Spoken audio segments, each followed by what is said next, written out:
हाम्रो गाउँ राम्रो गाउँ हेर्न सक्नुहुन्छ कस्तो मस्तको छ आज मौसम भनेपछि यस्तो हुनुपर्छ साथीभाइ तिमीहरू जहाँ छौ गाउँको मौसमको फिल लिन मिस गर्दैछौ क्या सबैले चाहिँ अब पहिला जस्तो खेती गर्न छोडेको छ मान्छेहरू सबै मान्छेहरू पहिला त यो खेतहरूमा हेर्नुहुन्थ्यो होला पुरै गड्यौलाहरू धेरै हुन्थ्यो क्या त्यसले गर्दा चाहिँ त्यति खाद मलको युज गर्न नगर्दा पनि हुन्थ्यो तर अचेल चाहिँ त्यस्तो किरा फटङ्ग्राहरू चाहिँ हुनै पर्छ के किनकि त्यसले नै गर्दा चाहिँ साइकल एउटा हुन्छ जुन कि माटोलाई हुन्छ नि फर्टिलिटी उत्पादन दिने गर्छ कि जुन कि अहिलेको माटोमा चाहिँ हेर्न सक्नुहुन्छ तपाईँहरू यहाँनिर कस्तो पानी बिना चर्की चर्की रहेछ पुरै अनि झन् पहिलाको जमिन भनेपछि पुरै खेतीको लागि उत्पादनको लागि एकदम राम्रो हो तर अहिले छैन त्यस्तो माहौल नै छैन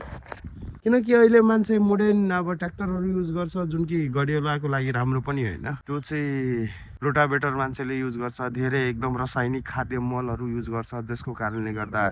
जुन भकुवा हुन्छ नि जुन यसलाई फर्टिलिटी दिने काम गर्छ जुन यसमा यो हाम्रो बाली नालीको लागि चाहिने जुन हुन्छ नि एउटा पर्याप्त माटो त्यो माटो चाहिँ अहिले छैन क्या कुनै खेतमा छैन किनकि धेरै रासायनिक मलहरू युज गरेर अझै मेसिनहरू ठुलो ठुलो युज गरेर आबै चाहिँ रुक्न पानी चाहिँ उहाँ ड्याडीले दिइसक्नु भयो अब आइरहेछ पाइपमा कुन ठाउँमा अब के छ लिकेज छ कि के छ त्यसपछि हेर्न पाइन्छ र तपाईँहरूलाई पनि हेराउनेछु र हाम्रो गाउँ सुन्दर गाउँ राम्रो गाउँ हाम्रो गाउँ राम्रो गाउँ हेर्न सक्नुहुन्छ कस्तो मस्तको छ आज मौसम भनेपछि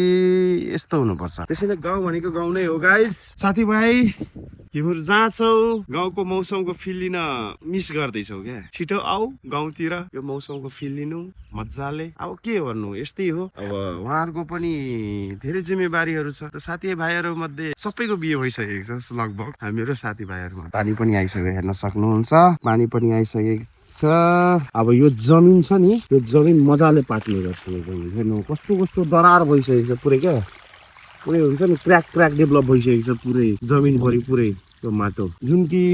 धानको लागि राम्रो होइन किनकि पानी नभएको कारणले गर्दा यसको नमी हुन्छ नि मोइस्चर त्यो चाहिँ छैन क्या त्यसैले गर्दा चाहिँ टाइम टु टाइम पानी हाल्नुपर्छ हस् त गाइज यो ब्लग तपाईँहरूलाई कस्तो लाग्यो कमेन्ट गर्नु होला लाइक गर्नु होला सब्सक्राइब गर्नु होला र तपाईँहरूको लागि यस्तै राम्रो एकदम इन्ट्रेस्टिङ राम्रो अब बिस्तारै म अपग्रेड नै गर्दैछु बिस्तारै म पनि सिक्दै नै छु तपाईँहरूबाट लर्निङ नै गर्दैछु किनकि मिस्टेकले नै सिक्ने हो जय श्री राम हर हर महादेव हस्त धन्यवाद